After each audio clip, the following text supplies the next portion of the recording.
নমস্কার তোমাদের সবাইকে সানাস স্মাইল এডুকেশন সেন্টারে স্বাগত জানিয়ে আজকের ক্লাসটি শুরু করছি। আজকে তোমাদের সঙ্গে আলোচনা করব তোমরা যারা নবম শ্রেণীর দ্বিতীয় পর্যায়ক্রমিক মূল্যায়ন পরীক্ষা দেবে তোমাদের জন্য রায় ও মার্টিন প্রশ্নবিচিত্রা থেকে আজকে সমাধান করব নবম শ্রেণীর বাংলা বিষয়ে মডেল নম্বর 4 অর্থাৎ 4 নম্বর স্কুলের যে সমস্ত ছোট ও বড় প্রশ্ন আছে তার সমস্ত প্রশ্নের উত্তরের সমাধান করে দেখাবো। চলো দেরি না করে মূল বিষয়ে যাওয়া যাক। দেখো কি আছে, এক দাগে প্রশ্নের উত্তরটা হবে অপশন গ। তোমরা প্রশ্নটা একটু দেখে নিও। 2 দাগে দেখো প্রশ্নের উত্তরটা হবে অপশন ক, মৃত্যু মনিয়ার সঙ্গে। 3 দাগে দেখো উত্তরটা হবে অপশন ক। 4 দেখো উত্তরটা হবে অপশন খ, কবির শৈশব। পরবর্তী দেখো 5 এর উত্তরটা হবে তার জ্ঞাতি অপশন ক। 6 দেখো উত্তরটা হবে ক্রিয়াবাচক অপশন গ। 7 দেখো উত্তরটা হবে অপশন ঘ, আত্মবাচক। 8 দেখো উত্তরটা হবে অপশন ক।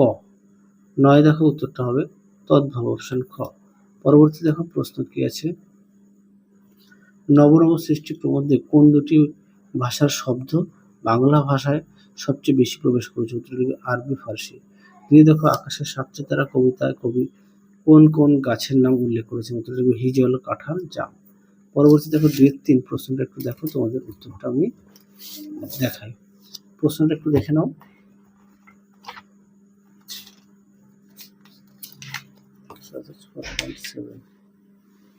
তোমার উত্তরটা এখান থেকে লিখবে। প্রশ্নটা অনেক সেটে দেওয়া আছে, একটু ভালো করে পড়ো তোমরা। দেখে নিও একটু, এখানে দাগ দেওয়া আছে যেটুকু সেটুকু লিখবে। হ্যাঁ, তারপর দেখো 2-8 আবহমান কবিতা নেভে না তার যন্ত্রণা বলতে কবি কি বুঝিয়েছেন? উত্তর লিখবে মাতৃভূমি থেকে বিভিন্ন হওয়ার মানসিক যন্ত্রণা বেদনা নেভে না, মানসিক যন্ত্রণা নেভে না।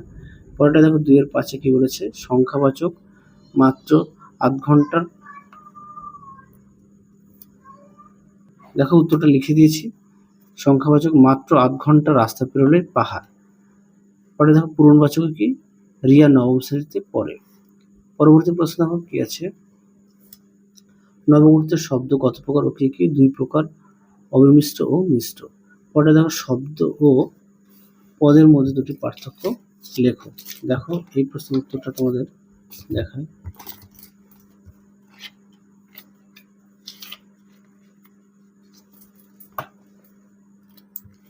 দেখো প্রশ্নের উত্তরটি তোমরা এখান থেকে পড়ে লিখবে, শব্দ ও পদের মধ্যে পার্থক্য। পরবর্তী দেখো 2-8 প্রশ্নটা, অনির্দেশক সর্বনামের একটি উদাহরণ দিয়ে বাক্য রচনা করো। উত্তরটা লিখবে কিছু লোক এসেছিল। 3-1 দেখো প্রশ্নটি, এটা প্রশ্ন উত্তরটি পেয়ে যাবে পাঠ্য বইতে পৃষ্ঠা নম্বর 20। হ্যাঁ, পাঠ্য বই থেকে পৃষ্ঠা নম্বর 20 পেজে পেয়ে যাবে, যেহেতু পাঠ্য বই প্রত্যেকের কাছে আছে সেই কারণে দেখালাম না। 3-2 দেখো প্রশ্নটা দেখো,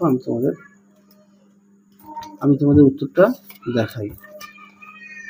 দেখো প্রশ্নের উত্তরটি তোমরা এখান থেকে এই পর্যন্ত লিখবে, দেখে নাও।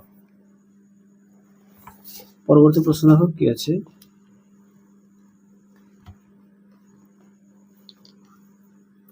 চারের একের প্রশ্নটা দেখো, তোমাদের উত্তরটা দেখায়।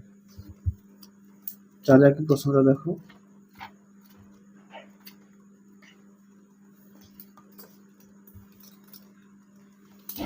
দেখো এই উত্তরটি ঠিক এখান থেকে লিখবে, দেখে নাও উত্তরের বাকি অংশটুকু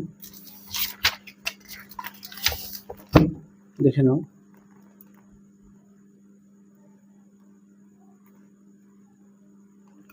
এই পর্যন্ত লিখবে। পরবর্তী প্রশ্ন দেখো, 4-2 দাগের প্রশ্নটা দেখো, তোমার উত্তরটা দেখায়। প্রশ্নটা একটু দেখে নাও।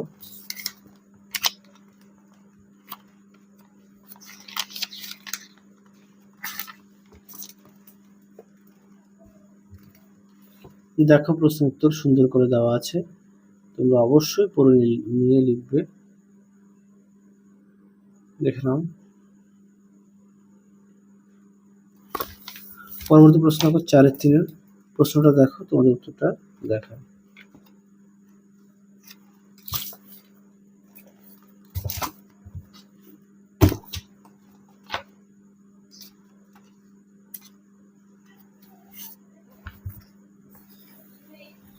দেখো প্রশ্ন উত্তরটি তোমরা এখান থেকে লিখবে, দেখে নাও। এই পর্যন্ত উত্তরটা লিখবে। পরবর্তী প্রশ্ন দেখো, পরবর্তী প্রশ্ন দেখো 6-1 প্রশ্নটা দেখো। প্রশ্নটা একটু দেখে নাও, তোমাদের উত্তরটা দেখো।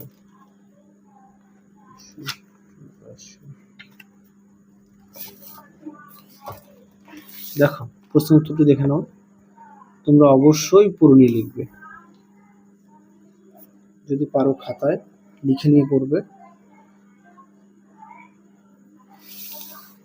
দেখো এই পর্যন্ত লিখবে। পরবর্তী দেখো,